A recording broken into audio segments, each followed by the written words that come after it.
Como veis, tiene mucho que contar y que decir. Podemos hacer un espacio ahora, si queréis, bien por escrito o a mano alzada, como en las votaciones. Pasamos el micrófono y a lo mejor así pues vamos entrando un poquillo en contacto con él y sobre todo lo que ha mencionado hasta ahora podemos cuestionar algo o preguntar o como lo veáis. Respecto al tema de que hace frío en la sala, lo hemos comentado con el responsable José Ra, que está ahí, dice que tranquilos, que no hay aire acondicionado, pero que hace un poquito de frío, que va a intentar que suba la calefacción, para que lo sepáis. Así que a ver si os animáis y hacéis alguna pregunta. Venga.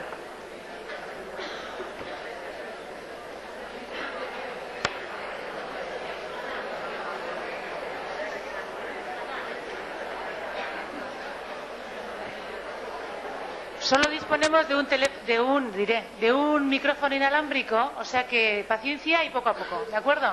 Allí hay una persona que va a hacer una pregunta. Te lo acabo de decir personalmente, pero ahora te hago la pregunta en público.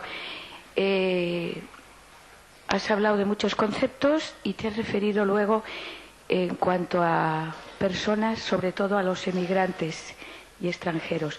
Me gustaría que hicieras alguna referencia a las minorías étnicas y en concreto al mundo gitano. Que las haces en tu libro, que las haces por eso. ¿Se ha escuchado la pregunta? Sí. Si os parece, habláis un poco vosotros. Yo voy tomando nota, pero ahora os toca a vosotros.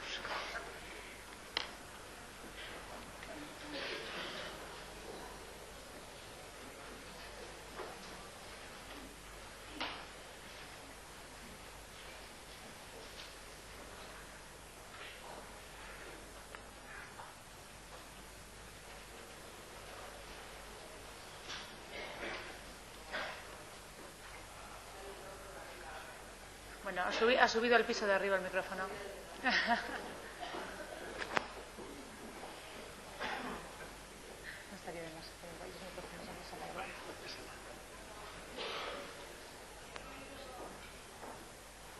No se oye. ¿Así? Ya. Bueno, he querido entender que el objetivo de todo proyecto de educación intercultural tendría que ser educar en la libertad, ¿no? O en la igualdad, perdón. Y bueno, pues quizás esto significa pues que debemos ser capaces, en cierta manera, pues de reducir al máximo todos esos factores que discriminan, ¿no? En la escuela, por tanto, en nuestra escuela, lo primero que deberíamos hacer desaparecer pues serían todas esas manifestaciones endocéntricas, ¿no? Y utilizo este término pues porque, bueno, estamos en seminarios de interculturalidad y para que se vea que algo hemos aprendido, ¿no? Entonces, esto traducido a nuestra realidad, ¿no? A esta realidad que yo vivo aquí, ¿qué quiere decir, no? Quiere decir, como dice Carbonell, que el buen vasco, y hablo porque yo vivo aquí, es aquel que tiene un nivel excelente de conocimientos culturales que le diferencian del no vasco, o debemos entender que el buen vasco actualmente tiene que ser compatible pues con ser musulmán, con venir de Colombia o con no hablar todavía el euskera. Gracias.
sé lo que vemos con el tiempo que tenemos.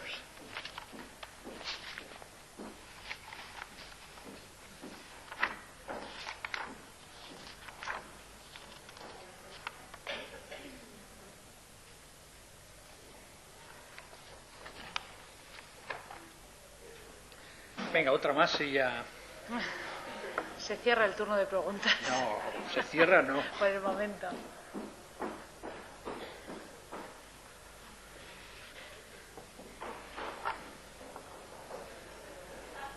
Es que Arriba. ya tienen complicado las chicas con subir y bajar de piso.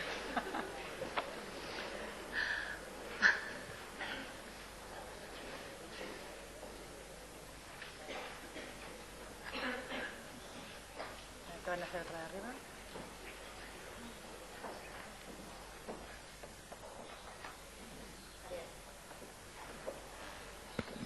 ¿Vale? Bueno, a mí me gustaría hacer un poco hincapié en la identidad.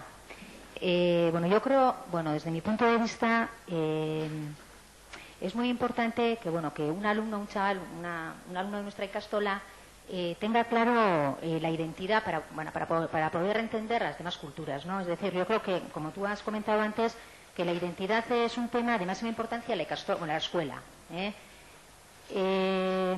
Nosotros, bueno, en nuestro proyecto educativo, bueno, de alguna manera hacemos hincapié en la identidad. Lo que me ha trastocado un poco en todo esto es lo siguiente, ¿no? Quizás porque no he entendido bien o no he llegado a comprender cómo es debido, ¿no? Has hablado que, bueno, la identidad en dos, desde la perspectiva individual, y luego de alguna manera has comentado que, bueno, la identidad puede ser una pertenencia ya de manera ya de grupo, bueno, que nos caracteriza de alguna manera una pertenencia, bueno, una suma de pertenencias, ¿no?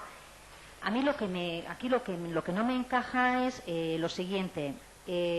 Has comentado, bueno, yo así he recogido que de alguna manera no prevalece de manera absoluta. Entonces mi pregunta es, a mí esto me descoloca un poco, ¿no? Porque de alguna manera, cuando hablamos de la identidad, la identidad del euskaldun, del vasco, ¿no? ¿Cuál es nuestra identidad? Siempre volvemos de alguna manera a unos rasgos determinados, ¿no? Y luego me descoloca de alguna manera cuando decimos que esto no prevalece de una manera absoluta. Entonces veo como muy, bueno, no sé si es resbaladizo, yo aquí me pierdo, ¿no? Y me gustaría un poco, quizás porque no he entendido, seguramente que la ignorancia es muy atrevida, por lo tanto, pues bueno, puede ser un poco ¿no? El tic de pero es un poco, yo me gustaría que hicieras hincapié en la identidad, porque me parece punto básico para entender la interculturalidad desde mi punto de vista. Sin identidad al final, pues has comentado antes, ¿no? Que en la interculturalidad al final tenemos que empezar desde nosotros, nosotros somos el punto de referencia, no el otro, no el. Entonces, para que empecemos desde nosotros, o ese sea el punto de referencia, tenemos que tener claro la identidad, tenemos que trabajar. Entonces, bueno, a mí este punto me interesa. Gracias. No se cierra ningún turno, sino que ya hay 4 o 5 cosas que comentar y después pueden venir 4 o 5 más. Si queréis ahí escribirlas, las vamos recogiendo como queréis. No, pero es mejor que las hablen, Vamos a ver. La compañera, minorías étnicas, gitanos. Pues tiene razón. Creo que no, sin creerlo, no ha salido de mi boca ni una sola vez la palabra gitano. Y en cambio ha salido bastantes la palabra inmigrante o la palabra nosotros, ¿no?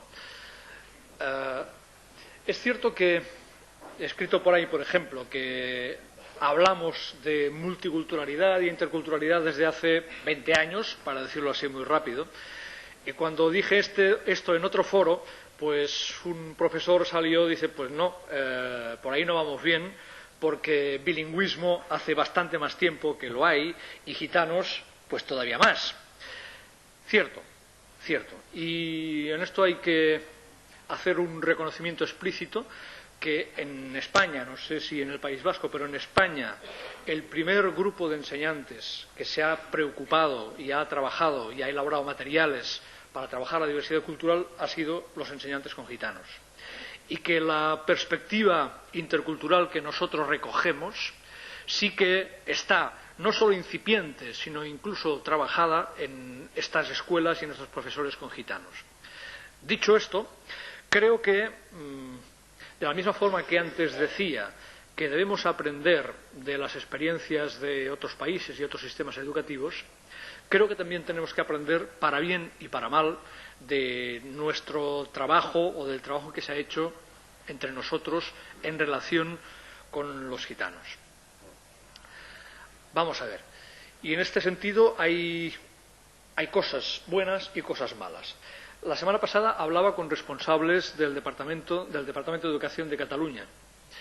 Y, como sabéis, ellos han puesto en el plan, han juntado tres iniciativas que, por lo que me contaba Ana, a lo mejor aquí las tenéis separadas. Una es la cuestión de la lengua catalana como lengua vehicular de la escuela en Cataluña, otra es la interculturalidad y otra es la cohesión social o la igualdad de oportunidades o la evitación de la marginación, digámoslo así.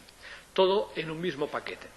Y decía esta responsable del gobierno catalán que en estos momentos la patata más caliente, la que les genera más preocupación, sigue siendo los gitanos, que siguen siendo los más absentistas, que siguen siendo los que más fracasan, que siguen siendo los que menos acreditan, etcétera, etcétera. Lo de siempre, para entendernos.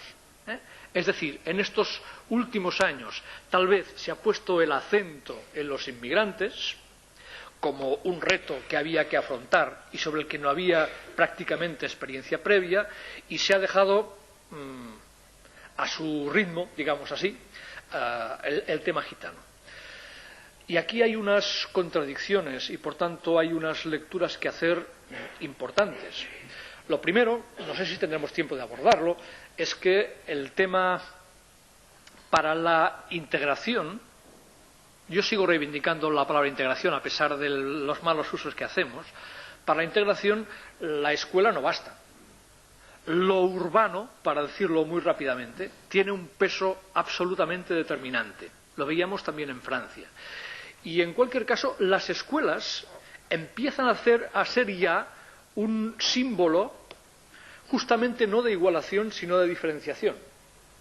En la medida en que se pone énfasis en la libertad de elección de centros por parte de las familias, en la medida en que la elección de centros, dicen todas las investigaciones, funciona esencialmente por dos parámetros. Una, la ubicación física, y dos, el tipo de alumnado que escolariza, las escuelas se van convirtiendo cada día más en un símbolo del barrio donde están o del público al que atienden y, por tanto, en un símbolo más bien de diferenciación que de igualación.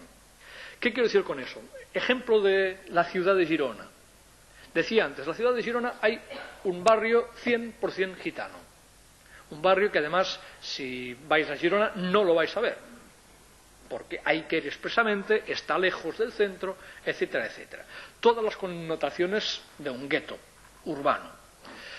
Un barrio en el que el ayuntamiento invierte montones de dinero, montones, en acción urbana, de limpiezas, de programas sociales, etcétera, etcétera, que tiene una escuela, que tiene un centro cívico, que tiene un pabellón, que tiene todo. En cualquier caso, tiene una escuela que, por tanto, es 100% gitana. Allí no va nadie de fuera del barrio. Es más, dentro del barrio, algunos que pueden también se van a otras escuelas de fuera del barrio. Por tanto, una escuela 100% gitana. Pero ¿qué ocurre? Que cuando pasan a secundaria, no hay un instituto en el barrio, va un autocar y los reparten a los pocos que siguen en secundaria, los reparten entre media docena de institutos públicos y concertados de la ciudad. Vamos a ver, para decirlo rápido, aquí hay una contradicción. ¿Lo que era bueno para primaria es malo para secundaria?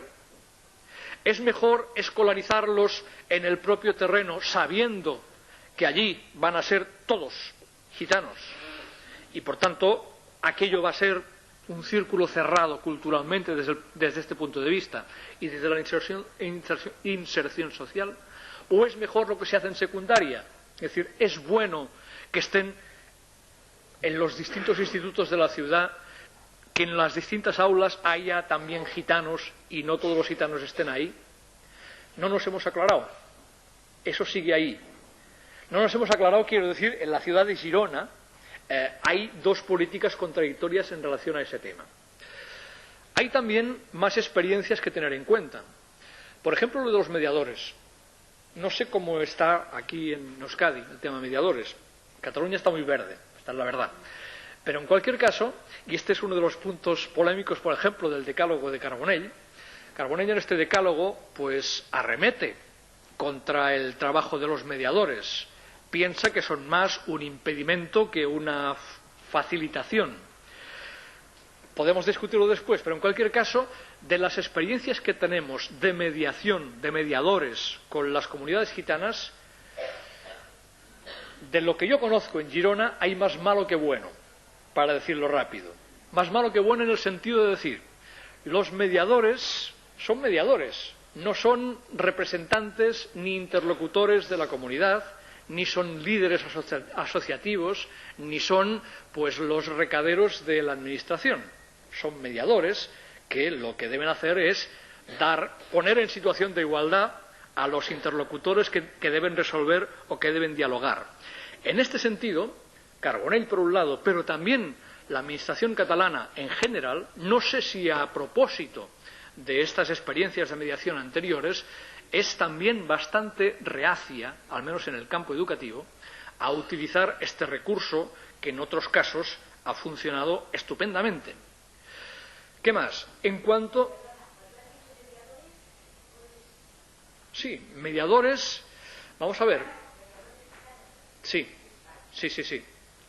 Que no tendrían por qué ser gitanos, pero en este caso son todos gitanos porque, desde mi punto de vista, la mayor parte de los casos les han atribuido tareas no tanto de mediación como de interlocución, de representación, de liderazgo o de lo que sea, de despertadores. En un barrio de Figueras, una de las tareas que hacía el mediador gitano era por las mañanas ir a despertar y a recoger a los chavales en las casas, para decir algo. En este sentido, quiero decir, vamos a ver, que los gitanos constituyen un mundo... Bueno, los gitanos son muy diversos también, como colectivo. Eso vamos a empezar, no lo he dicho, pero es importante decirlo. En el libro, por ejemplo, conocido, no sé si por vosotros, de Fernández Enguita, sobre los gitanos, se habla de un tipo de gitano muy determinado, del gitano más marginal, del gitano más distante, pero es que en estos momentos, al menos en Cataluña, hay gitanos de muchas clases, no solo por residencia, sino también por trabajo, sino también por, digamos así, por vivencia particular de su propia cultura gitana. Por tanto, hablar de los gitanos como un todo es excesivo en este sentido.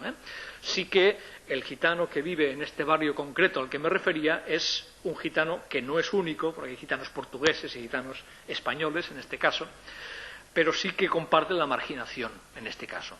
¿Qué iba a decir?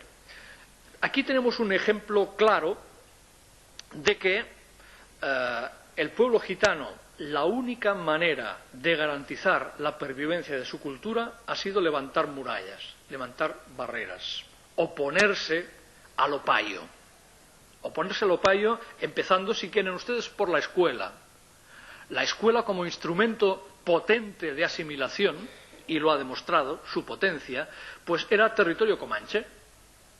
Desde esta perspectiva, si yo me sumerjo en esa escuela que tiene esa potencia tan extraordinaria, de ahí va a salir un hijo mío que no va a compartir lo que para mí es importante. Por tanto, cuando en esta situación marginal y en esta historia del gitano que no va a la escuela, o que se ausenta, o que pida una escuela solo para ellos, o que se les da solo una escuela para ellos, hay un punto de resistencia, de buena resistencia a la asimilación, y entonces este levantamiento de murallas que es visto tan negativamente pues por nosotros, por la sociedad no gitana, ha demostrado ser históricamente el único mecanismo de pervivencia comunitaria de lo que ellos entienden que es su cultura.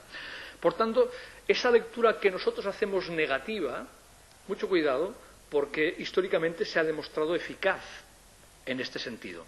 Otro ejemplo, no gitano, sino gambiano. Tal vez no lo sepáis, pero el 80% de los gambianos que hay en España están en Girona y alrededores, digamos así. Gambia es un pequeñísimo país metido ahí dentro de Senegal.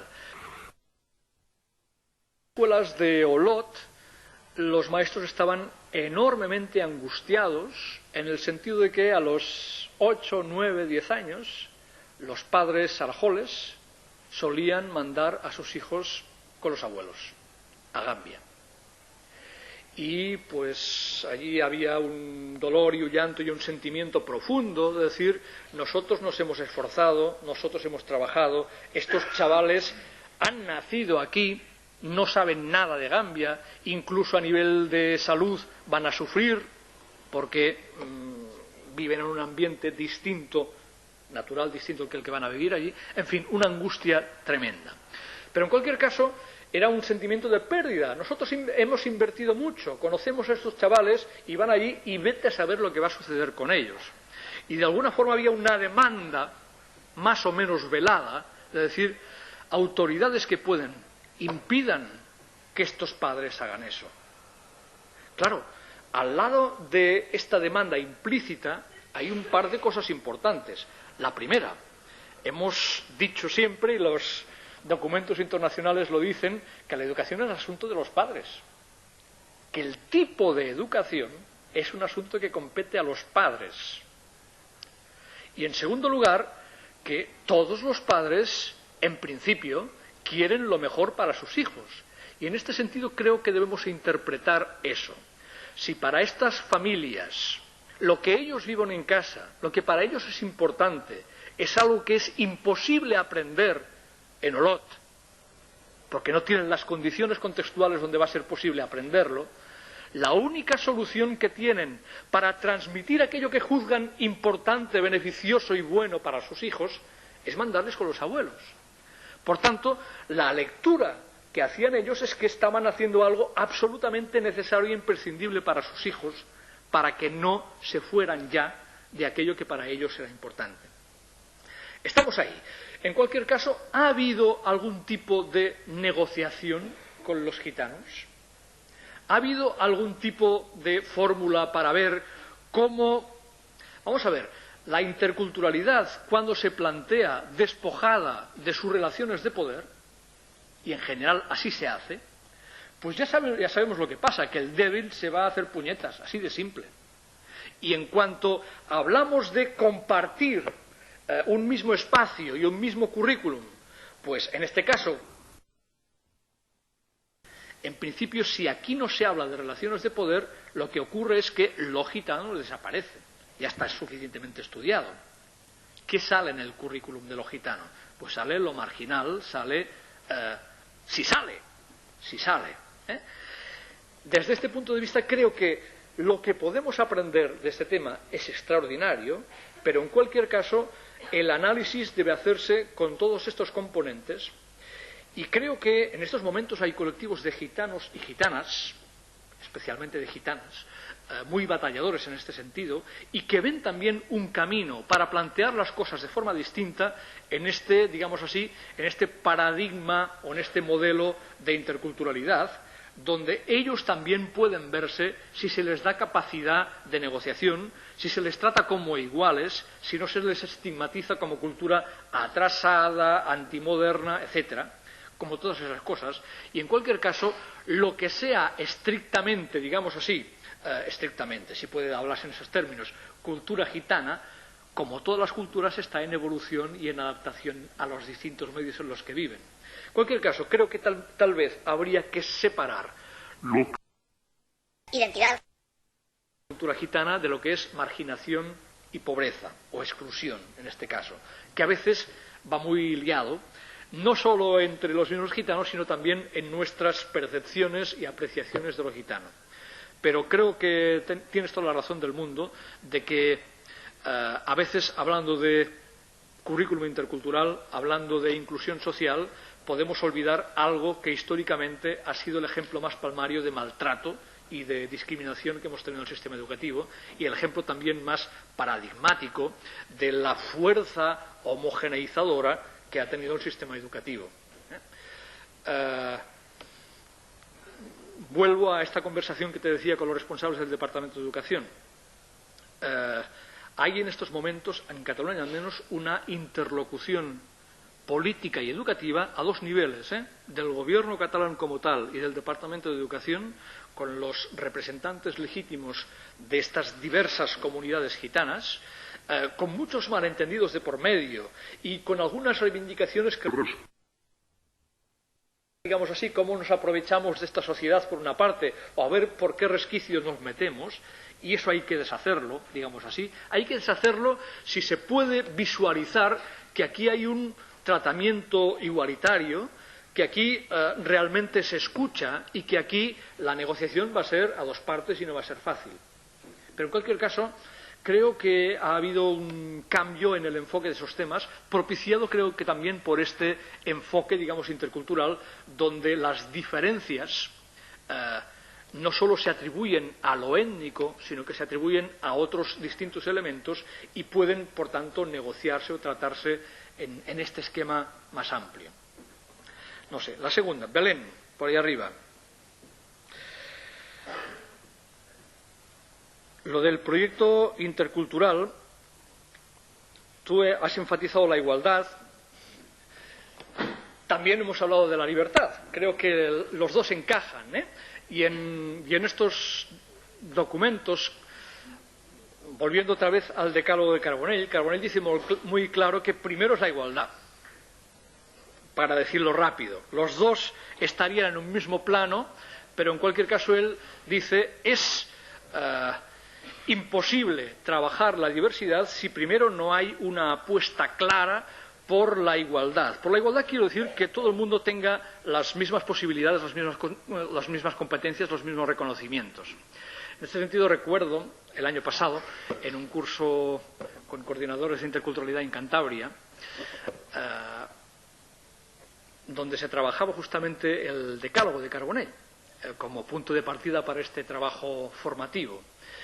Y un profesor que estaba allí, empezamos no con el rollo del ponente, sino decir, como habéis leído el decálogo, pues ya tenéis la información suficiente, vamos a discutir de lo que habéis leído. Y un profesor dijo, bien, Carbonell dice muy claro que primero es la igualdad y después la diversidad. Esto como casa con esta apetencia de los catalanes de diferenciaros y de poner ante la igualdad la diferencia. Digo, bueno, mucho cuidado, que la igualdad que preconiza Carbonell en este decálogo y la igualdad que yo también asumo es la igualdad que quiere decir tener los mismos derechos, las mismas posibilidades, las mismas capacidades, y en este sentido, llevándolo, por ejemplo, al campo de la lengua.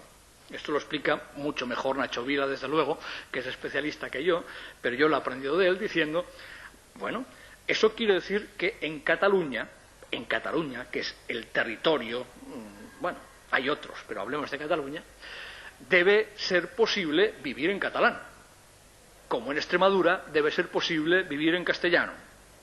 En cualquier caso, hacer posible ese derecho que me hace igual al extremeño que puede vivir en su lengua materna y territorial, digamos así, si puede hablarse en esos términos, esto comporta unas obligaciones, por ejemplo, para los que no conocen esta lengua, porque si no es imposible ese derecho de igualdad de poder vivir en estas condiciones. ¿Qué quiero decir? Que cuando Carbonell habla de igualdad, habla, pues eso, de poner en la misma línea de salida.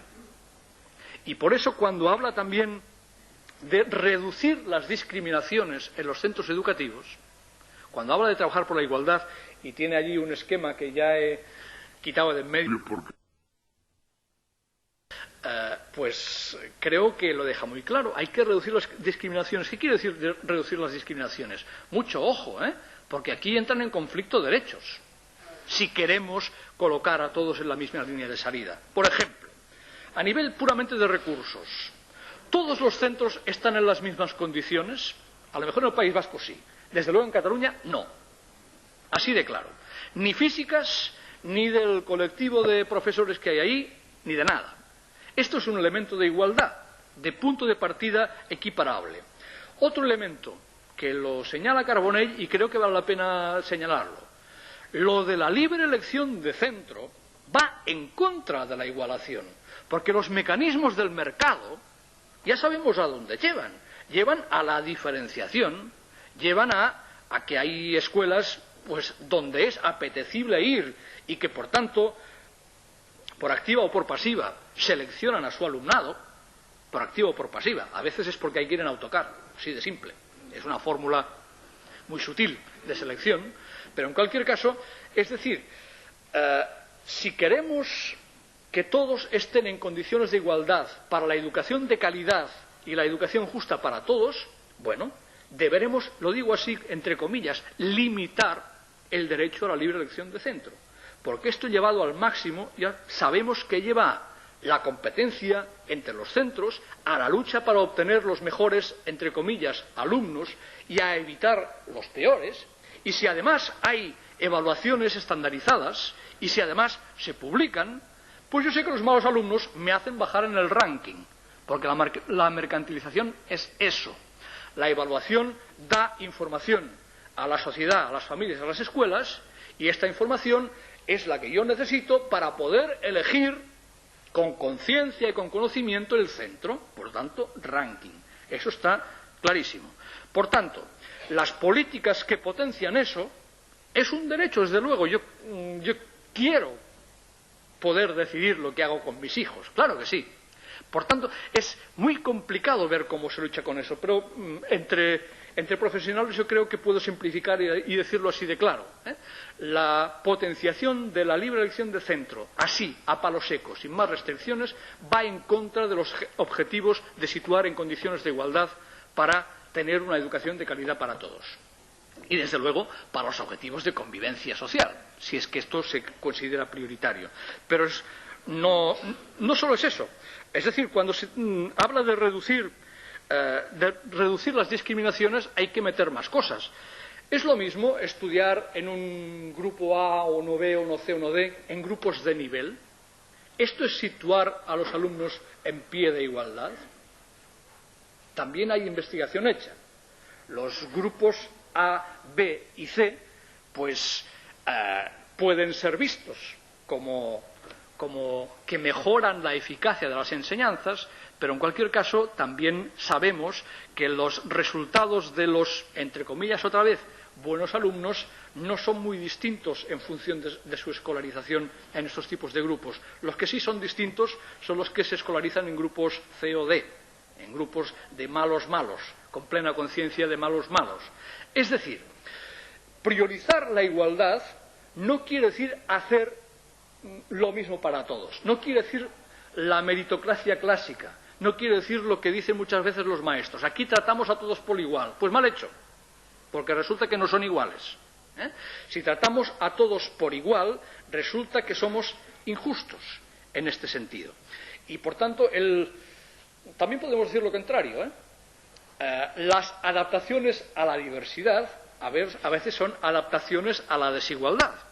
Es decir, la idea de situar a todos en el mismo punto de partida quiere decir dar más a quien más lo necesita, así de claro, y reformular las cosas para que todos puedan dar lo mejor de sí mismos, digámoslo así.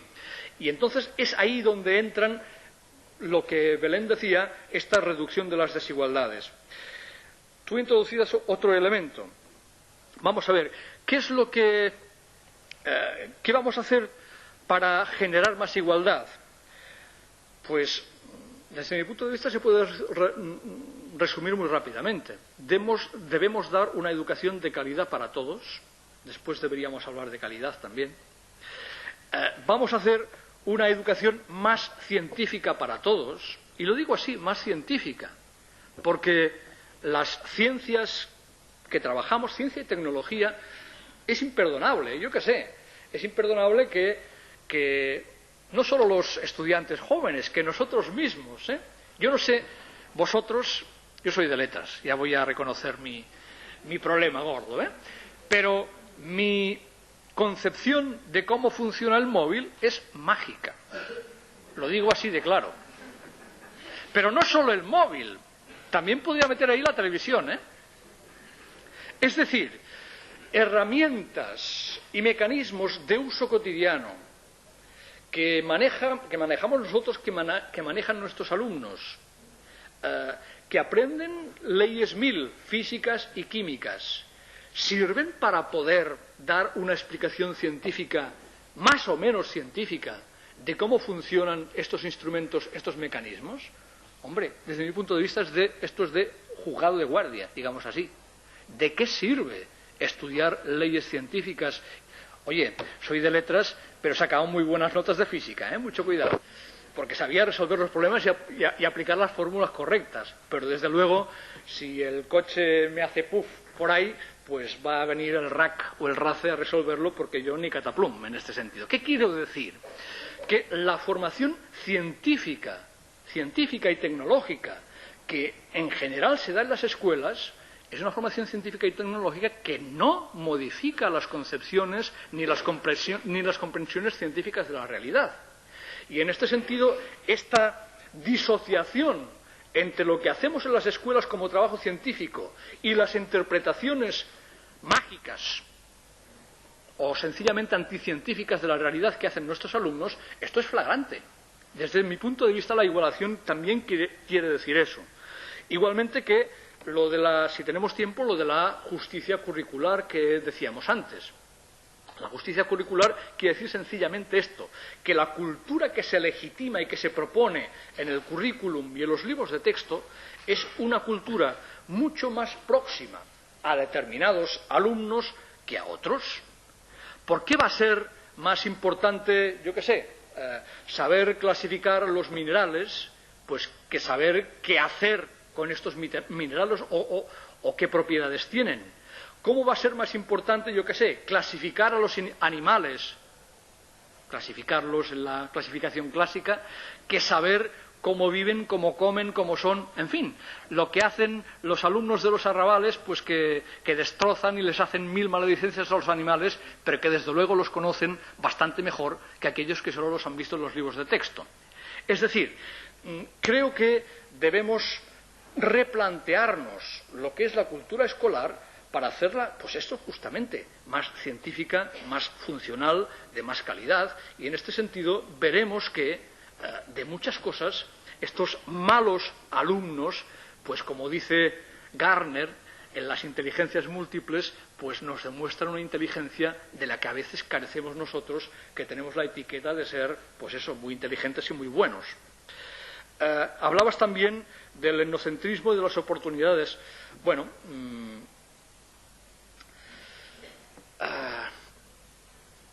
también lo he escrito por ahí y lo digo así de forma un poco simplista. Yo no creo que la interculturalidad aporte cosas nuevas a la pedagogía y al trabajo de los maestros y profesores. No, está casi todo inventado, ¿eh? Y desde este punto de vista lo que sí hace es hacernos ver los efectos que tienen las formas de trabajar que son más habituales, que son más cotidianas. Y en este sentido hay algunas cosas que no es ahora el momento, sino tal vez mañana, tanto en el trabajo de lengua como en el trabajo de ciencias que decíamos ahora, ya sabemos que hay algo más eficaz. Esa es otra cosa que yo reivindicaría. Tal vez hemos dejado la idea de eficacia para los tecnócratas, para los gerencialistas. Creo que la idea de eficacia es una idea que debemos retomar desde esta perspectiva intercultural, en el sentido de cumplir lo que prometemos.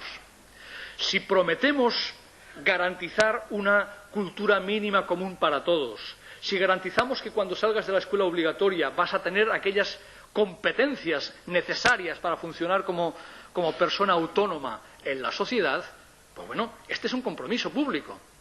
Este es el compromiso de la educación básica y obligatoria. Tú vienes aquí, pero yo te garantizo que vas a tener estas competencias. Y este es el contrato. Y esta es la idea de integración. Por eso digo, venid todos, porque los que más necesitáis vais a tener más medios para tener estas competencias mínimas y para llegar hasta donde se pueda, hasta el máximo, no solo para garantizar las competencias mínimas. Y eso es a veces lo que se incumple, y se incumple sobre todo en determinadas franjas de la población. Antes salían los gitanos. Bueno, es un buen ejemplo para mostrar justamente que la eficacia no es un valor, o que la eficacia la ineficacia a quien más perjudica justamente es a determinadas minorías. Lo del decálogo que decías tú, desde luego yo lo tenía para la primera parte y no ha entrado porque nos hemos quedado donde nos hemos quedado, pero algunos elementos ves que van saliendo. Para mí la virtud del decálogo, que ya tiene unos años y que habéis trabajado profundamente, ya te digo, en Cantabria, que llevo yendo 2 años, pues es el punto de partida, digamos así, de la formación, y me parece extraordinario porque se plantea casi todo, pero como tampoco es un artículo muy largo, lo plantea de forma simple, hay algunos matices y algunas cosas que pueden verse críticamente. No estamos ante Dios, para decirlo rápido, pero sí estamos ante un amigo mío, y por eso me puedo permitir de criticarle. Por ejemplo, para decir el tema de los mediadores, con el que hemos discutido muchas veces. En estos momentos yo estoy dirigiendo un curso de mediación intercultural, fíjate, cuando es un tema pues que él ha combatido tanto desde el GRAM como desde la universidad. O para decir otro, dice en uno de los puntos del decálogo que no debería establecerse un nivel mínimo para todos. Yo eso no lo comparto. Yo creo que sí, que justamente, yendo otra vez a los de Barbiana, justamente la escuela es ese hospital que debe justamente invertir más en aquellos que más lo necesitan. Y por tanto, desde mi punto de vista, tanto la idea de integración de discapacitados como de inmigrantes o gitanos pasa por esta idea justamente, que hay un núcleo básico imprescindible para poder ser una persona libre, auténtica y que funcione en esta sociedad y que pueda participar. También lo discutiría. Hay algunas cosas más, pero bueno. Pero sí creo que es un buen elemento de formación y de discusión, porque allí está todo, y allí está todo para ser discutido en este sentido. Finalmente, lo de la identidad. Bueno, ya no es que no hayas entendido bien, es que también para mí es resbaladizo, y por tanto aquí es otro elemento de diálogo. En cualquier caso, eso lo dice, para buscar una autoridad indiscutible, Freire. El universalismo también empieza en un territorio concreto. Él decía, empieza en Pernambuco, empieza pues bajo el árbol de mi casa. Es decir, el universalismo sin raíces es una entelequia. No es eso. Es decir, la conciencia espacial e histórica es importante en esta construcción de la identidad. La identidad que sea. Dicho eso, es decir, el punto de partida es un momento de la historia y un espacio concreto dentro del universo, y desde allí yo me construyo, y desde allí yo puedo ser universal, pero desde allí, este es el punto de partida. Pero en cualquier caso sí planteaba que la idea de identidad es una idea móvil, es una idea que no es fija, porque no voy a hablar del País Vasco, voy a hablar de Cataluña, porque la Cataluña del 2006 tiene muy poco que ver con la Cataluña del año 53, que es el año que yo nací. Es decir, identificarme con la Cataluña del año 53 sería estar fuera de la historia y fuera del espacio, así de claro. Tú decías, hay unos rasgos determinados de lo vasco. Bueno, ahí es donde probablemente discreparíamos, porque lo vasco incluye una diversidad muy importante, a no ser que pongamos límites a qué es lo vasco y qué es lo no vasco, y ahí entraríamos en relaciones de poder. La idea que también planteaba Belén de la identidad, ¿se puede ser catalán hablando castellano? Que lo plantea Carbonell en el Decálogo. Claro que sí. ¿Se puede ser catalán practicando la religión islámica? Claro que sí. No es lo tradicional, no es lo idiosincrásico, no es lo del año 53, desde luego. Pero ahora, si nos planteamos la idea de lo catalán, de lo identitario, como cómo casamos, cómo negociamos las diferencias que tenemos entre nosotros, compartiendo un proyecto común. Esto lo explica también Malouf con otra metáfora que me parece muy sugerente. Dice, estamos ante un libro a medio escribir. No es un libro en blanco y, por tanto, donde podemos hacer todo. Tampoco es un libro cerrado que no admite ningún renglón. Es decir, la historia pesa, la tradición pesa, la lucha por la construcción, en el caso catalán o vasco, de la preservación y construcción de la identidad en relación a otros pueblos, eso pesa. Y eso está ahí. Y eso no se puede borrar. Y eso es importante. Pero, ojo, eso no puede impedir que, en la construcción de un proyecto futuro, aquí hay otras voces y hay otras formas que deben poder compartir ese proyecto, no solo compartirlo, proyecto que va a tener que ser modificado en función de que incorporamos otras voces y otras formas de vivir lo vasco. Ese es este sentido que puede parecer resbaladizo. Resbaladizo porque en cuanto decimos que hay unos rasgos fijos que no se modifican o que evolucionan solo en una determinada dirección, eso puede ser vivido como excluyente, así de simple.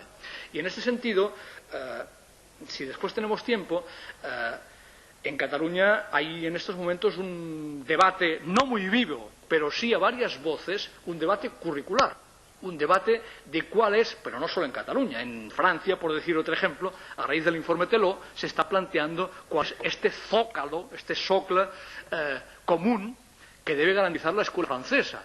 Es decir, estamos ahí debatiendo en la sociedad que tenemos en estos momentos, en esta sociedad con los cambios históricos de comunicación, de percepción, de virtualidad, de online, todo eso que decíamos. Vamos a ver, el atarse a unos rasgos atávicos y permanentes que no se modifican, primero, eso es muy discutible en la sociedad posmoderna que vivimos. Los jóvenes en general no lo viven de esta forma. Lo digo incluso por el tema de las lenguas. El tema de las lenguas, vosotros sabéis, al menos en Cataluña, y aquí creo que también, pues el cambiar de lengua 3 veces por minuto es habitual. Y el problematizar eso como algo absolutamente prioritario y, yo qué sé, y sagrado, pues será cosa de los de mi generación, pero de los jóvenes no. En la medida en que todo el mundo entiende, comprende, puede escribir, puede leer en ambas lenguas, pues ya está, se acabó el problema. Utiliza la que quieras. En este sentido, eso se está moviendo, y el tema de la identidad normalmente se utiliza para excluir, digámoslo así, o puede utilizarse para excluir, dejando claro, por otra parte, que, lo decías también tu compañera, que el trabajo en las escuelas es un trabajo justamente de construcción de esa identidad.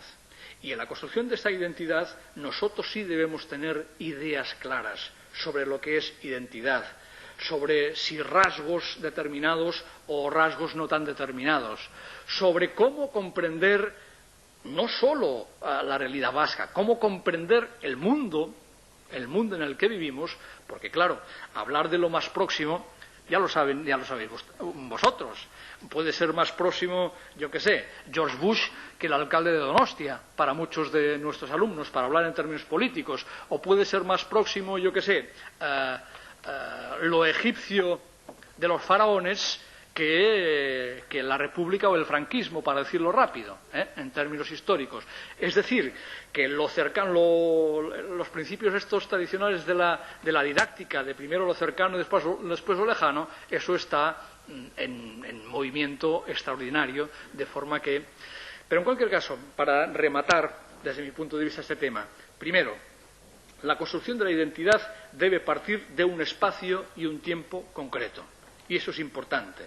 El universalismo, cosmopolitismo abstracto, eso no va a ninguna parte.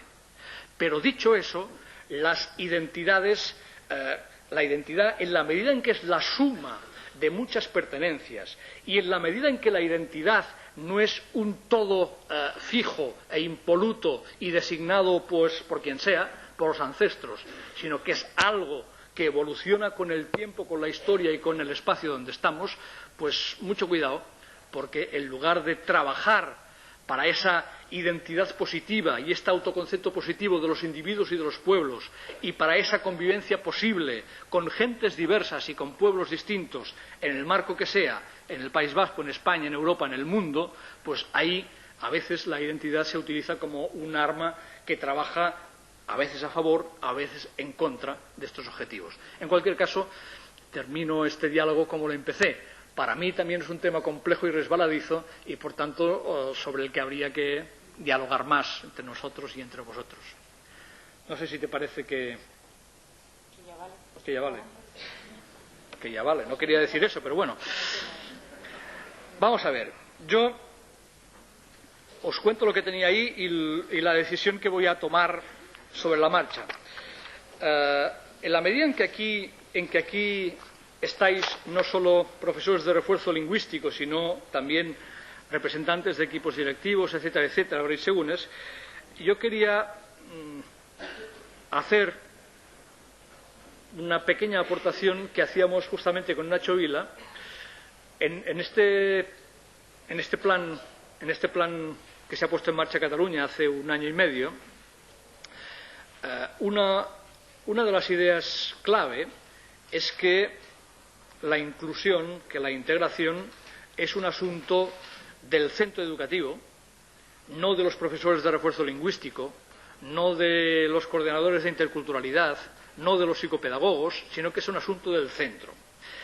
Y para visualizar que se trata de un asunto del centro, pues desde el Departamento de Educación se montaron unas sesiones, no les llamemos de formación, llamémosle de sensibilización, unas sesiones de sensibilización de los equipos directivos, de forma que en cada comarca de toda Cataluña, o en cada comarca, en cada demarcación, no exactamente todas las comarcas, se hizo una sesión de sensibilización con representantes de todos los equipos directivos de los centros, que consistía en 3 partes. Primera parte, el subdirector general de la COSA les contaba cuál era el proyecto político. En segundo lugar, Nacho Vila y yo hacíamos una especie de conferencia así compartida, donde planteábamos los 3 objetivos de este plan, lengua, interculturalidad y cohesión social, y dialogábamos con los equipos directivos, y una tercera parte en que se presentaban 2 o 3 experiencias del propio territorio que iban, digamos así, en la línea que se había planteado. En este sentido, a mí me parecía que las 3 ideas, esta de cohesión social, esta de cómo trabajar la lengua en un contexto plurilingüe, no bilingüe, plurilingüe, y la tercera, cómo avanzar en una educación más intercultural, me parecía que había algunos elementos que podían ser de interés. Pero lo voy a obviar y si acaso mañana lo retomamos si hay tiempo. En esta segunda parte, lo que yo tenía previsto era, en primer lugar, enlazando con algo que ha salido ahora, a ver cómo hacer una educación más eficaz, más integradora y más equitativa. Eficaz, integradora y equitativa, porque para mí esto es lo intercultural. En segundo lugar, quería coger, y así de frente, la cuestión del currículum intercultural y, en este sentido, plantear algunos aspectos más de tipo general y otra una aproximación a cómo hacerlo ya de unas determinadas fórmulas. Y, en tercer lugar, quería justamente hablar de este momento que se vive, supongo que también aquí en el País Vasco, de que es importante volver, a raíz de que va a haber una nueva ley de educación española, a raíz, al menos en Cataluña, en que se tiene la intención de aprobar una primera ley de educación en Cataluña, de cuál es esta cultura común, cuál es esta selección de cultura que vamos a trabajar en los centros, y a propósito de estos debates quería poner sobre la mesa a uno de estos elementos. Bien, como no tenemos tiempo de todo ello, lo que voy a hacer va a ser tomar de frente la cuestión del currículo y llegaremos donde podamos. En cualquier caso, sí que os pido que si en algún momento queréis intervenir, no esperéis al final, porque es posible que me pase lo que me ocurrió anteriormente, que me coma todo el tiempo. Por tanto, sin manías y sin complejos, pues levantáis el brazo y compartimos o debatimos lo que os parece que queramos debatir. Vamos a ver. Sobre el currículum, algunas generalidades, digamos así. Como algunas ya las hemos ido diciendo, voy a hacer también simplificaciones varias con todo el riesgo que eso comporta. La primera cosa, como decíamos con Félix ahora mismo, cuando hablamos de currículum, pues podemos hablar de todo. Porque sí que es cierto que para algunos profesores todavía, o para algunos administradores, el currículum son los objetivos y contenidos, pero los que nos dedicamos a eso, pues currículum sabemos que es lo que se hace, se aprende en las escuelas y en los institutos, y lo que se hace y se aprende en las escuelas a veces dista mucho de lo que está planificado o de lo que está programado. Por tanto, bajo el paraguas del currículum podemos hablar casi de cualquier cosa. Para algunos el currículum es el listado de temas, para otros el currículum es lo que se experimenta y se vive en los centros, para otros es lo que se evalúa, lo que entra en los exámenes, es decir, ahí hay un campo grande. Pero sí, lo que voy a tomar un sesgo, digamos así, una referencia para hablar de currículum, porque si no, no nos entendemos. Yo voy a tomar el currículum como selección de cultura, lo digo así de claro, es decir, las escuelas e institutos son agencias de transmisión cultural, de transmisión, de vivencia, de recreación, díganlo como quieran. Pero en cualquier caso, el trabajo de maestros y profesores pasa por un trabajo con cultura, con un trabajo con elementos culturales. Y en este sentido es desde el que me lo planteo. Vamos a ver. El proyecto de cultura que se transmite a través de la educación, pues es un proyecto, en primer lugar, político, pero es que lo podemos decir con la boca bien tranquilamente. El currículum básico, el currículum, en primer lugar, es una decisión, pues eso, de los gobiernos democráticos. Bueno, de los gobiernos no democráticos también. Pero en cualquier caso, digamos así, el currículum es una opción política que aparece en el, ¿cómo se llama? El diario oficial del País Vasco. En el boletín oficial del gobierno vasco, o en el BOE, en el caso de Madrid, o en el diario oficial que se llama así en Cataluña. Es decir, el currículum, en principio, es una decisión política que, en nombre de la sociedad, los gobiernos democráticos dicen eso es lo que la sociedad quiere que los alumnos aprendan en esta, estoy hablando de la escuela básica, de la escuela obligatoria. Podríamos hablar de la otra, pero me limito ahí. Por tanto, este currículum oficial legitima algo como bueno, como deseable, y deja fuera un montón de cosas. Bueno, eso es necesario que sea así. La cultura posible es casi infinita y, por tanto, la necesidad de seleccionar es inevitable. Lo que pasa es que cuando se selecciona, se hace con unos determinados criterios y la selección la hacen quienes pueden hacerla, quienes tienen acceso a este poder que da esto entra, esto no entra. Ya se ve, cuando hay discusiones curriculares, todas las corporaciones intervienen, sobre todo las corporaciones corporativas, valga la redundancia. Los filósofos piensan que hay poca filosofía, y los artistas que hay poco arte, y los músicos que hay poca música, y los matemáticos que, bueno, que tanto rollo patatero que aquí lo que falta son más matemáticas. Es decir, eso hablando de los gremios profesionales, pero es que estamos hablando de un proyecto social. Es decir, desde luego, el currículum es aquello que la sociedad pretende que aprendan y que aquellas competencias que la sociedad juzga necesarias para las generaciones jóvenes. En este sentido, en este debate, las corporaciones profesionales tal vez deberían tener menos voz de las que tienen. En cualquier caso, quienes acaban definiendo esta cultura básica, este núcleo común, son los que tienen poder para definirlo. Y en este caso ya sabemos de entrada que hay grupos importantes de ciudadanos que no van a intervenir para nada en la definición de lo que es básico, de lo que es representativo, de lo que es justo aprender. En este sentido, revisar, replantearnos, es decir, la idea, desde mi punto de vista, clave en este tema es que en esta selección encontramos ya la causa de mucho fracaso escolar. Esta selección sitúa, antes hablábamos de los gitanos, sitúa a los gitanos en otra onda, para decirlo rápido. ¿Qué me importa a mí eso? ¿Qué me dice de lo mío? ¿O de lo que yo vivo o voy a vivir? Nada. Pues ¿por qué me voy a meter en estos berenjenales? Para decirlo también así, simplificando. En cualquier caso, la idea sería esa. En esta selección de cultura que compone el currículum hay unos sesgos, unas parcialidades, unas limitaciones grandísimas. Y tomad el área que queráis. La música, si queréis. ¿Cuál es la música que forma parte de este currículum básico? No es, desde luego, como punto de partida al menos, no suele ser la música que cantan, que conocen los jóvenes en general. No digo como punto de llegada, digo como punto de partida. Para decir algo, o si tomamos las ciencias, no son, antes hablaba del conocimiento científico, no es la ciencia, no es la química de los que cocinan, que son los químicos más expertos, justamente.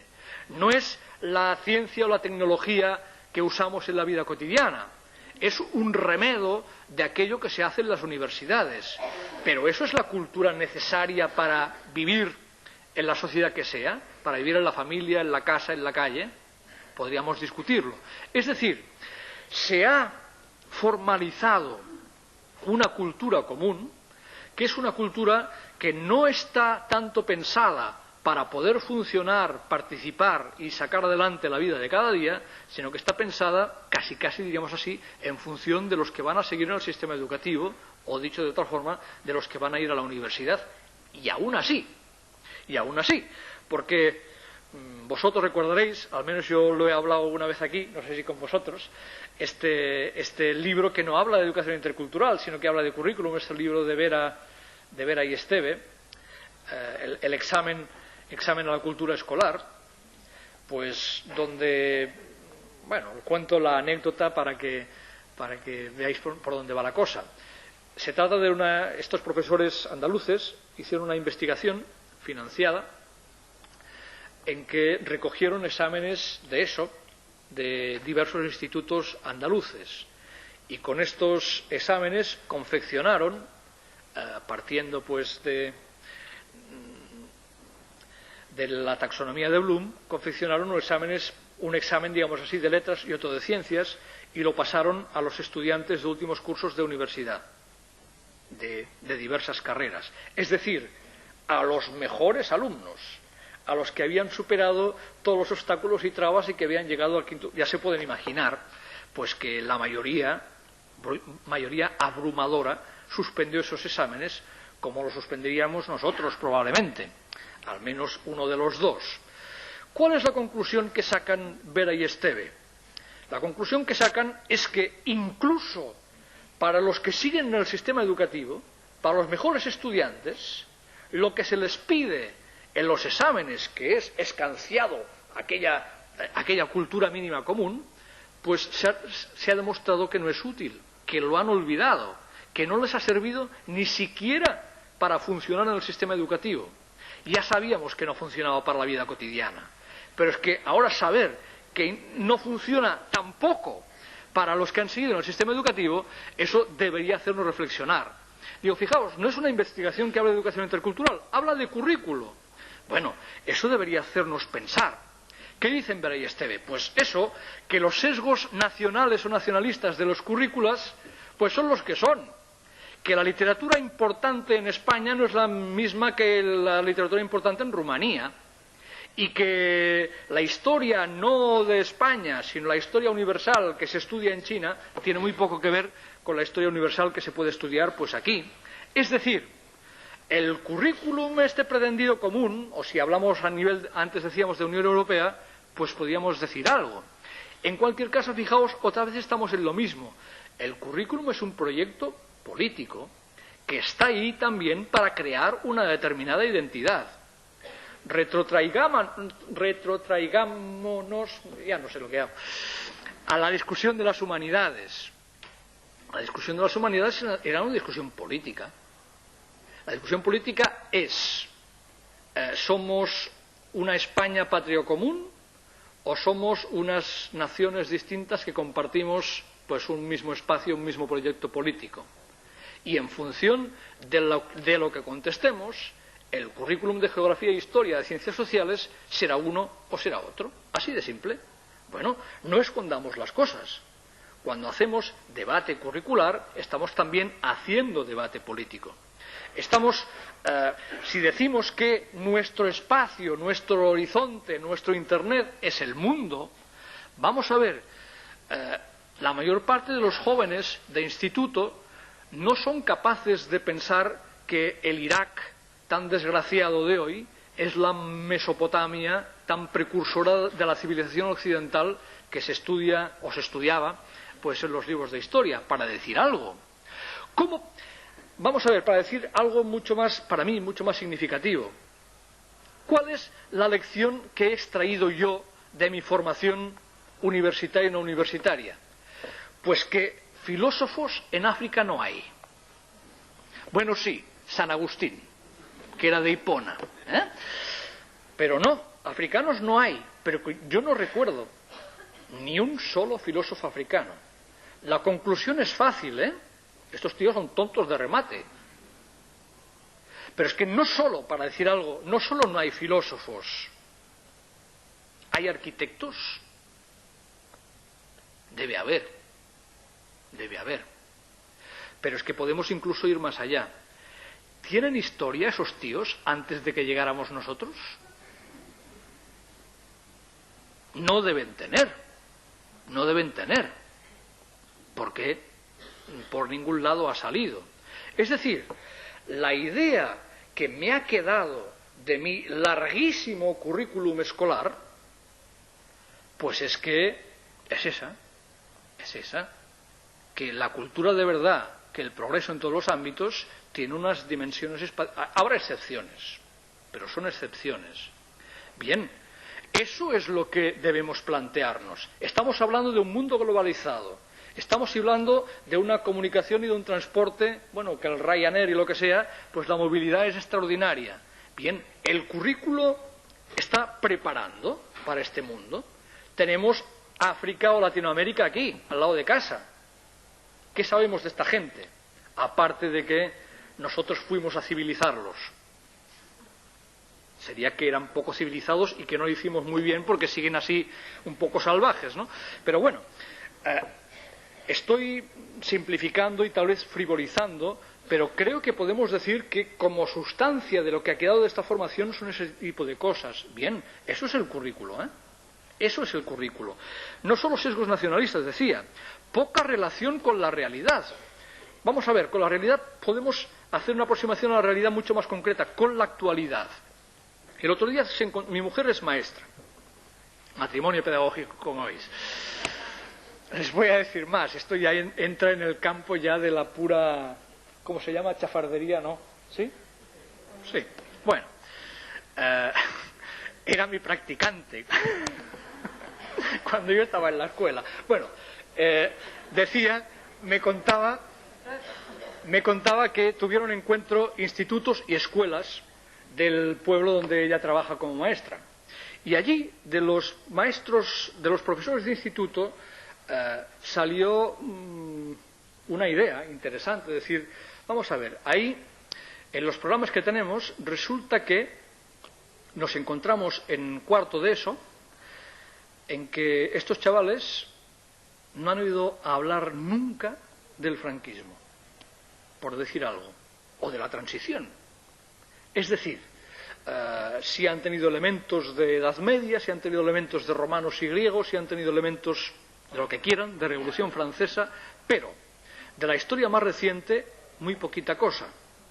Deberíamos ver cómo hacemos para que, a lo mejor no, digamos así, en los programas de las asignaturas, cómo hacemos que esta gente vea que para entender lo que ocurre cada día, a veces es necesario pues ir al pasado. Y entonces hicieron algunas propuestas, como yo que sé, cada semana pues hacer una especie de juego o de pregunta en torno a la actualidad que obligara a hablar de determinadas cosas y que esa actualidad fuera no solo catalano-española, sino que fuera mundial, etcétera, etcétera. Bien, dicho de otra forma, no hablo de la historia más reciente, hablo de la actualidad. Si, como dicen incluso los textos legales y los currículas oficiales, la ciencia social debe servir para entender y comprender el mundo, también el mundo más cercano, también el mundo vasco, pero también el mundo en general, pues deberemos partir de la actualidad, digo yo, ¿no? Es decir, el mundo corre mucho, ocurren muchas cosas simultáneamente. Desde luego los romanes son importantísimos, además de divertidísimos. Pero bueno, a elegir, creo que en la educación básica deberíamos poder garantizar que los chavales que salen de la escolarización básica tengan herramientas para entender lo que ocurre aquí, allá y más allá.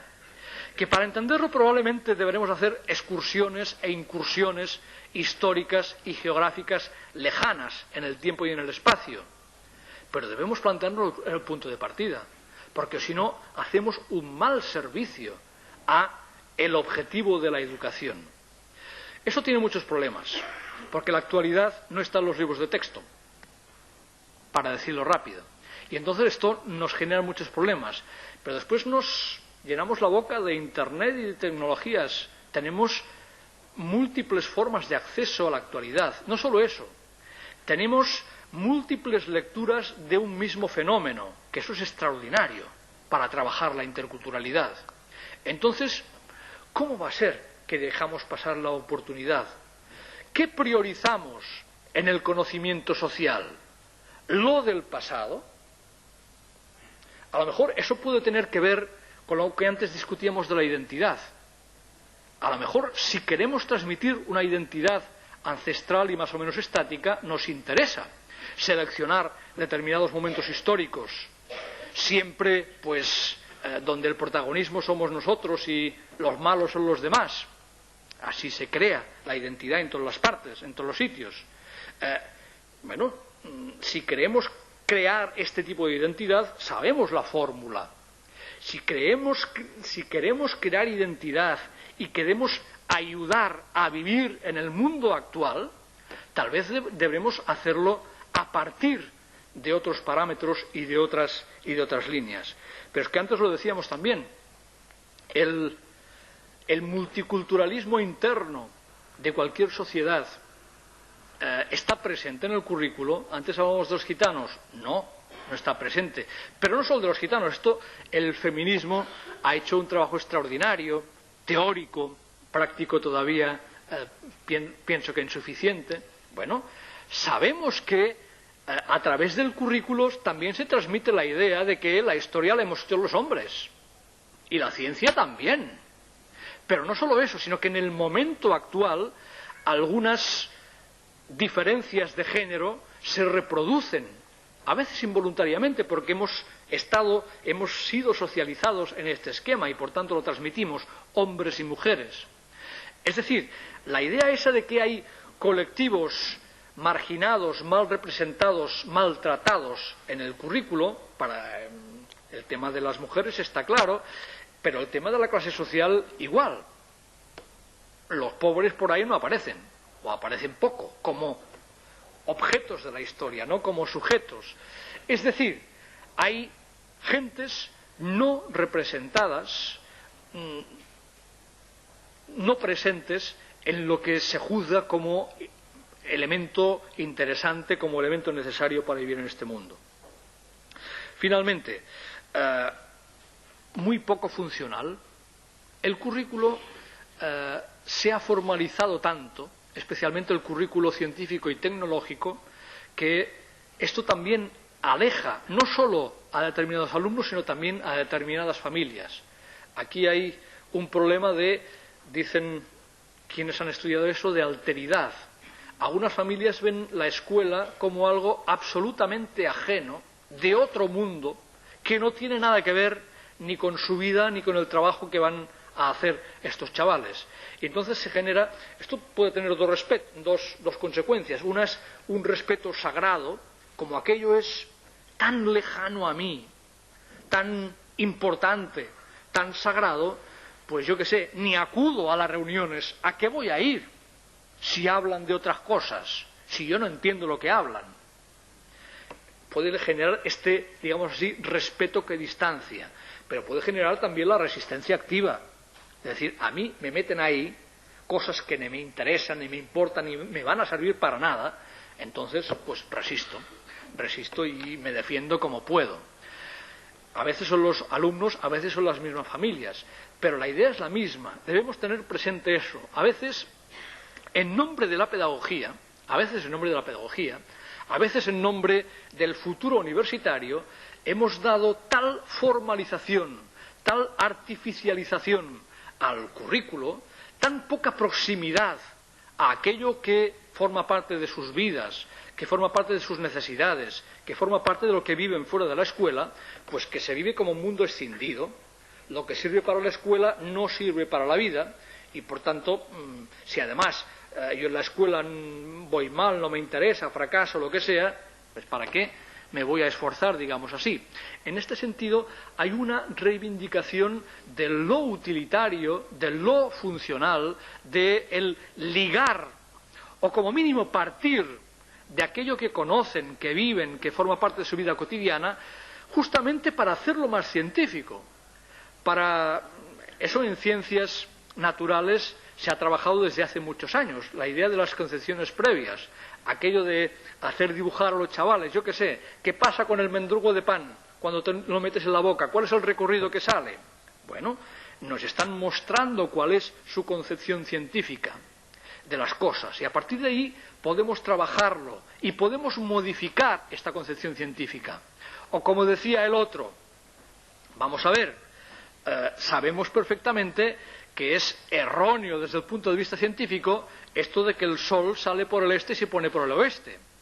Pero en cualquier caso, eso es funcional y no sé hasta qué punto la escuela ha sido capaz de introducir cientificidad en una percepción que no es científica, que es el sol el que da vueltas en torno a la Tierra, para decirlo rápido, para decir otro elemento de cientificidad. O podéis poner lo que queráis. ¿De dónde salen los mocos? Para decir una chorrada. Bueno, las concepciones científicas de las cosas muy pocas veces conseguimos modificarlas a través del trabajo educativo. Y eso es grave. Porque sí somos capaces de aprenderlo y de ponerlo en los exámenes, pero después, cuando olvidamos los exámenes, pues seguimos funcionando con los mismos esquemas precientíficos o mágicos que teníamos antes. Es decir, la idea de la funcionalidad y del utilitarismo es una idea que deberemos retomar, porque el currículo, en la medida en que, en tiempos y más no, se creó fundamentalmente para seleccionar a los que iban a seguir en el sistema educativo, no fue un currículo puesto para tener una formación común básica necesaria para funcionar, sino un currículum puesto ahí fundamentalmente para ir seleccionando los que iban a seguir en el sistema educativo. Y eso ha cambiado al menos en la teoría. La teoría es que el 100% de la población está escolarizada, la obligamos y le tendemos la mano para decir, ven, que tú también vas a recibir, vas a tener aquello que consideramos que es imprescindible para poder ser considerado igual, pero en la práctica el currículo, digamos así, no ayuda. Les decía, y salto ahí un montón de cosas, que desde mi punto de vista, a la hora de hacer una educación más intercultural, un currículo más intercultural, desde mi punto de vista hay tres líneas, tres formas de trabajo, desde mi punto de vista no incompatibles, perfectamente compatibles, pero distintas. O, para decirlo de otra forma, tres énfasis distintos. Para algunos, la educación intercultural se asimila o se prioriza la educación en valores. Es decir, se viene a decir, vamos a poner el énfasis en los aspectos éticos de este proyecto intercultural. Hay otra línea, las avanzo las tres y digo algo de cada una de ellas, en que se priorizan los aspectos, digamos así, pedagógico-didácticos o metodológicos. Vamos a poner las herramientas, las formas organizativas para hacer una mejor educación, una educación más eficaz, de más calidad. Y hay un tercer enfoque, y he dicho que no eran incompatibles, en que se prioriza, digamos así, lo cultural, lo que ahora estaba yo diciendo, cuál es esa cultura que debemos priorizar, esa cultura común que debemos ofrecer a nuestros alumnos. Vamos a ver, el énfasis en los aspectos éticos.